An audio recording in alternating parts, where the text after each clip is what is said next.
നമസ്കാരം. N4 ന്യൂസിന്റെ പ്രധാന വാർത്തകളിലേക്ക് സ്വാഗതം. ഞാൻ ശരണ്യ പ്രശാന്ത്. ആദ്യം വാർത്തകളുടെ തലക്കെട്ടുകൾ കാണാം. നെന്മണിക്കര മടവാക്കരയിൽ സ്വത്ത് തർക്കത്തെ തുടർന്ന് പിതാവിനെ ചുറ്റിക കൊണ്ട് തലക്കടിച്ച് കൊലപ്പെടുത്തിയ മകൻ അറസ്റ്റിൽ. കള്ളുഷാപ്പ് മാനേജരെ ആക്രമിച്ച് പരിക്കേൽപ്പിച്ച കേസിൽ കൊടകര വട്ടേക്കാട് കൊലപാതക കേസിലെ പ്രതിയും 2 കൂട്ടാളികളും അറസ്റ്റിൽ. സിനിമാ നടൻ ടൊവിനോ തോമസിന് ഐക്യദാർഢ്യം പ്രഖ്യാപിച്ച് ഡിവൈഎഫ്ഐ മാർച്ച് നടത്തി. ചെന്തമിഴ് ചൊല്ലിന്റെ അഴകിൽ കൊടുങ്ങല്ലൂർ തിരുവഞ്ചിക്കുളം മഹാദേവ ക്ഷേത്രത്തിൽ കർക്കിടക ചോതി മഹോത്സവം ആഘോഷിച്ചു. കാലവർഷത്തിൽ ഏറ്റവും കൂടുതൽ മഴ ലഭിക്കേണ്ട ജൂലൈ മാസത്തിൽ പെയ്യേണ്ട മഴയുടെ അളവിൽ വലിയ കുറവ്.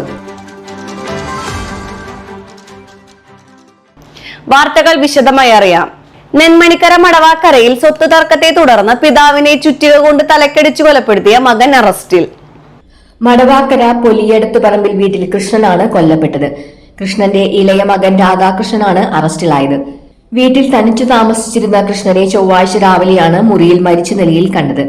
ചെങ്ങാലൂരിലുള്ള മൂത്ത മകൻ മുരളീധരൻ ഫോണിൽ വിളിച്ചിട്ട് കിട്ടാത്തതിനെ തുടർന്ന് നടത്തിയ അന്വേഷണത്തിലാണ് കൊലപാതക വിവരം പുറത്തറിയുന്നത്. മടവാക്കരയിലുള്ള വീട്ടിലെത്തിയ മുരളീധരൻ അടഞ്ഞുകിടന്ന വീട്ടിൽ നിന്ന് ദുർഗന്ധം വമിക്കുന്നത് കണ്ട് പുതുക്കാട് പോലീസിൽ വിവരം അറിയിക്കുകയായിരുന്നു.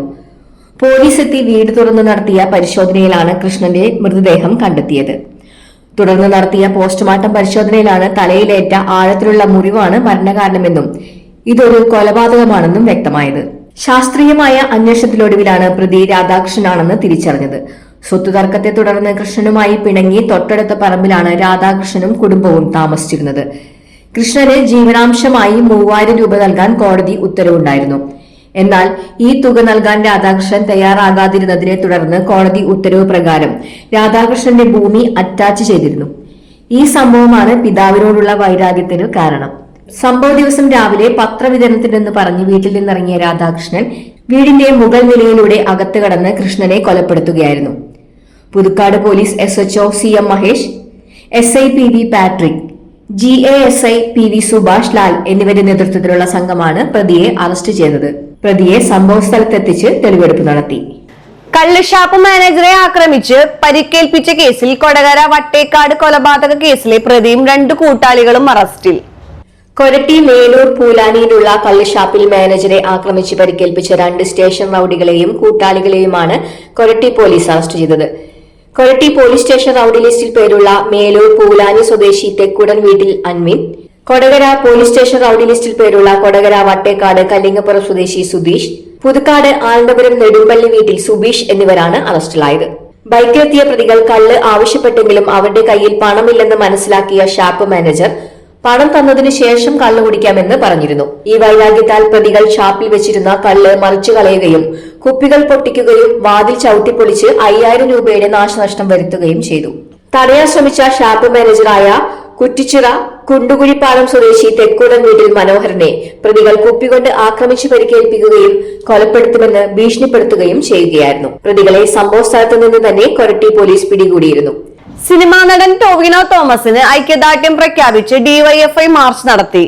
നീറ്റ് പരീക്ഷാ ക്രമക്കേടുകൾക്കെതിരെ ഡൽഹിയിൽ നടക്കുന്ന സമരത്തിന് ഐക്യദാർഢ്യം പ്രഖ്യാപിച്ച സിനിമാ താരം ടൊവിനോ തോമസിന്റെ ഇരിഞ്ഞാലക്കുട വസതിയിലേക്ക് യുവമോർച്ച നടത്തിയ മാർച്ച് ജനാധിപത്യ വിരുദ്ധവും പ്രതിഷേധാർഹവുമാണെന്ന് ഡിവൈഎഫ്ഐ. ഇതിൽ പ്രതിഷേധിച്ച് ഡിവൈഎഫ്ഐ ഇരിഞ്ഞാലക്കുട ബ്ലോക്ക് കമ്മിറ്റിയുടെ നേതൃത്വത്തിൽ ടൊവിനോ തോമസിന്റെ വീട്ടിലേക്ക് ഐക്യദാർഢ്യം മാർച്ച് സംഘടിപ്പിച്ചു. ഉത്തരേന്ത്യൻ മോഡലിൽ കേരളത്തിൽ അഭിപ്രായം പറയുന്നവരെ അടിച്ചൊതുക്കാൻ സംഘപരിവാർ ശ്രമം നടത്തിയാൽ എന്ത് വില കൊടുത്തും ഡിവൈഎഫ്ഐ ചെറുക്കുമെന്നും ഡൽഹിയിൽ സമാധാനപരമായി നടക്കുന്ന ജനകീയ പ്രതിഷേധത്തെ പോലീസിനെയും പട്ടാളത്തെയും ഉപയോഗപ്പെടുത്തി അടിച്ചൊതുക്കാൻ നോക്കുന്ന ജനാധിപത്യ വിരുദ്ധമായ സംഘപരിവാർ ശ്രമത്തെ രാജ്യം ഒറ്റകെട്ടായി നിന്ന് പ്രതിരോധിക്കുമെന്നും ഡിവൈഎഫ്ഐ നേതാക്കൾ പറഞ്ഞു.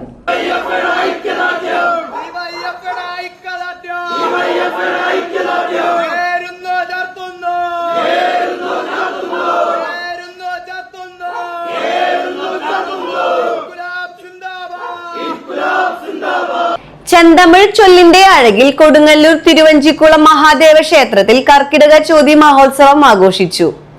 തമിഴ്നാട്ടിൽ നിന്നെത്തിയ 100 കണക്കിന് ഭക്തരുടെ സാന്നിധ്യത്തിൽ നടന്ന ചടങ്ങുകൾ ക്ഷേത്രനഗരിക്ക് ആത്മീയ അനുഭവമായി മാറി.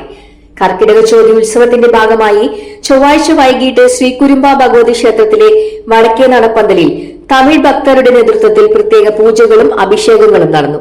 തിരുവഞ്ചിക്കുളം മഹാദേവ ക്ഷേത്രത്തിൽ പ്രതിഷ്ഠിച്ചിരുന്ന സുന്ദരമൂർത്തി നായനാരുടെയും ചേരമാൻ പെരുമാളിന്റെയും പഞ്ചലോഹ വിഗ്രഹങ്ങൾ ഘോഷയാത്രയായി ശ്രീകുരുമ്പ ഭഗവതി ക്ഷേത്രത്തിൽ എത്തിച്ച ശേഷമാണ് വിശേഷാൽ പൂജകൾ നടന്നത്.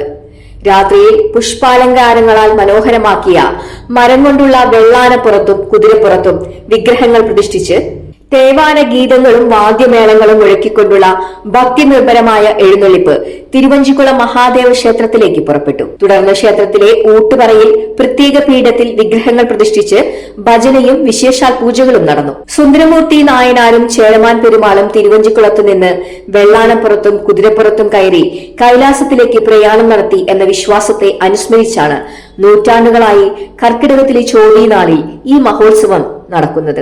രണ്ട് സമൂഹങ്ങളുടെ സാംസ്കാരികവും ആത്മീയവുമായ ബന്ധത്തിന്റെ അപൂർവ പ്രതീകമാണ് ഈ ആഘോഷം. കാലവർഷത്തിൽ ഏറ്റവും കൂടുതൽ മഴ ലഭിക്കേണ്ട ജൂലൈ മാസത്തിൽ പെയ്യേണ്ട മഴയുടെ അളവിൽ വലിയ കുറവ്. ശരാശരി പരിശോധിച്ചാൽ 34% മഴക്കുറവാണ് രേഖപ്പെടുത്തിയിരിക്കുന്നത്. സംസ്ഥാനത്ത് 12 ജില്ലകളിൽ ലഭിക്കേണ്ട മഴയുടെ അളവ് ശരാശരിയേക്കാൾ കുറവാണ്. കോട്ടയം, തിരുവനന്തപുരം ജില്ലകളിൽ മാത്രമാണ് മഴ സാധാരണ നിലയിലുള്ളത്. ഇടവേളകളോടെ ഒറ്റപ്പെട്ട മഴ ലഭിക്കുമെന്നാണ് കാലാവസ്ഥാ വിഭാഗം പറയുന്നത്. കഴിഞ്ഞ ദിവസങ്ങളിൽ മധ്യ കേരളത്തിലും വടക്കൻ കേരളത്തിലും ഭേദപ്പെട്ട മഴ ലഭിച്ചെങ്കിലും ആകെ മഴയുടെ അളവ് കുറവാണ്. വരും ദിവസങ്ങളിൽ മഴ കുറയുമെന്നാണ് കാലാവസ്ഥാ വകുപ്പിന്റെ പ്രവചനം. എൽനിനോയുടെ സ്വാധീനം മൂലമുള്ള മഴക്കുറവ് പല വിധത്തിലുള്ള പ്രതിസന്ധിയാണ് സൃഷ്ടിക്കുന്നത്. വൈദ്യുതി ഉൽപാദനത്തെയും കൃഷിയെയും വലിയ രീതിയിൽ ബാധിച്ചു കഴിഞ്ഞു. ജലവൈദ്യുത പദ്ധതികളിൽ നിന്നുള്ള ഉൽപാദനം കുറഞ്ഞിരിക്കുകയാണ്. പ്രതിഷേധം ശക്തമാകുന്നുണ്ടെങ്കിലും സംസ്ഥാനത്ത് വൈദ്യുതി നിയന്ത്രണം തുടരേണ്ട സാഹചര്യമാണ് നിലവിലുള്ളത്. കാർഷിക മേഖലയുടെ പ്രതീക്ഷകളും വാടിക്കരിയുന്നു. നെല്ല്, തെങ്ങ്, വാഴ, കാപ്പി, കുരുമുളക് എന്നിവയെ എല്ലാം മഴക്കുറവ് ബാധിച്ചു. വിളകളുടെ പൂക്കളും കായ്കളും കൊഴിയുകയാണ്. രോഗബാധയും കീടശല്യവും വർദ്ധിച്ചതായും കർഷകർ പറയുന്നു. തമിഴ്നാട്ടിലെ കർഷകരും നിരാശയിലാണ്. കാലാവസ്ഥ കണക്കുകൂട്ടലുകൾ തെറ്റിക്കുമ്പോൾ ഓണവിപണിയിൽ പ്രതീക്ഷ അർപ്പിച്ചിരുന്ന കർഷകരുടെ മനസ്സിൽ ആശങ്ക കനക്കുന്നു. ഇന്നത്തെ സ്വർണ്ണവില നോക്കാം. ഇന്നത്തെ സ്വർണ്ണവില നിങ്ങൾക്കായി സമർപ്പിക്കുന്നത് ഇവാനിയ ഗോൾഡ് തൃശൂർ. നിങ്ങളുടെ പഴയ സ്വർണ്ണാഭരണങ്ങൾ ഉയർന്ന വിലയ്ക്ക് എടുക്കപ്പെടും. ബാങ്ക്, ധനകാര്യ സ്ഥാപനങ്ങളിൽ പണയം വെച്ചതോ കൈവശം ഉള്ളതോ ഏതുമാകട്ടെ, നിങ്ങളുടെ സ്വർണ്ണാഭരണങ്ങൾ എടുത്തു വിൽക്കാൻ ഞങ്ങൾ സഹായിക്കുന്നു. 100% വിശ്വസ്തവും സുതാര്യവുമായ സേവനം ഞങ്ങൾ ഉറപ്പു നൽകുന്നു. ഇവാനിയ ഗോൾഡ് തൃശൂർ. സ്വർണ്ണവില 70 രൂപ കൂടി ഗ്രാമിന് 13,500 രൂപ, പവന് 1,80,000 രൂപ.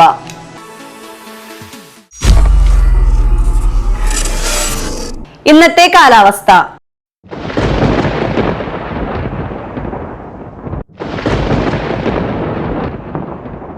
കൂടിയ താപനില 29 ഡിഗ്രി സെൽഷ്യസ്, കുറഞ്ഞ താപനില 25 ഡിഗ്രി സെൽഷ്യസ് രേഖപ്പെടുത്തി.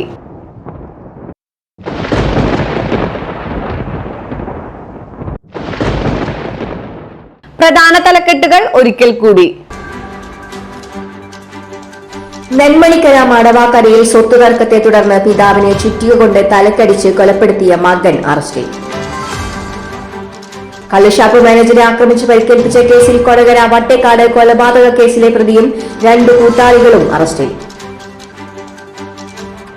സിനിമാ നടൻ ടൊവിനോ തോമസിന് ഐക്യദാർഢ്യം പ്രഖ്യാപിച്ച് ഡിവൈഎഫ്ഐ മാർച്ച് നടത്തി.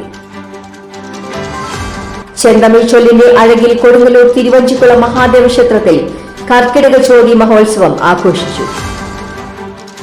കാലവർഷത്തിൽ ഏറ്റവും കൂടുതൽ മഴ ലഭിക്കേണ്ട ജൂലൈ മാസത്തിൽ പെയ്യേണ്ട മഴയുടെ അളവിൽ വലിയ കുറവ്. ഇതോടെ പ്രധാന വാർത്തകൾ പൂർണ്ണമാകുന്നു. തൃശൂർ ജില്ലയിലെ മുഴുവൻ വാർത്തകൾ മെൻ4 ന്യൂസ് എന്ന യൂട്യൂബ് ചാനലിലും ഫേസ്ബുക്ക് പേജിലും ലഭ്യമാണ്. ചാനൽ സബ്സ്ക്രൈബ് ചെയ്യുക. വാർത്തകളും അറിയിപ്പുകളും സ്വീകരിക്കുന്ന നമ്പർ 9895070239. നന്ദി, നമസ്കാരം.